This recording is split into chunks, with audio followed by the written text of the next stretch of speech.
Учат онлайн, а по наставата истите деца играат заедно надвор.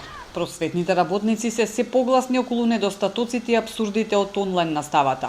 Колјо Димитриевски е наставник по физичко воспитување веќе 4 децении.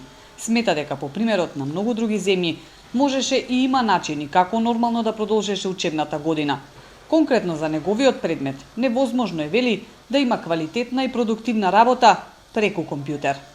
Ја мора да имам надзор конкретен над ученикот што работа и како работа, дали правилно ги изведува вежбите или не. Ако не ги изведува правилно вежбите, ако нема правилно дишење, бадијала му е вежбата.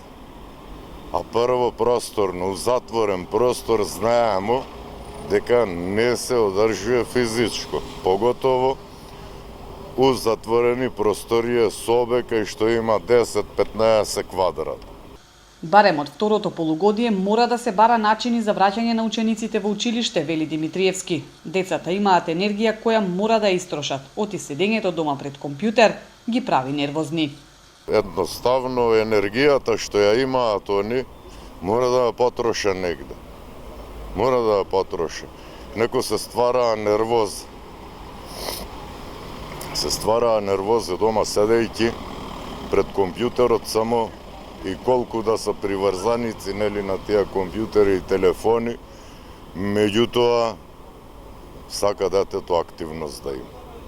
На негативните, особено здравствени ефекти врз децата од онлайн наставата предупредуваа и лекарите. Во многу европски земји се е затворено, освен училиштата, кај нас обратно, што е тотално неправилно, заклучува Димитриевски.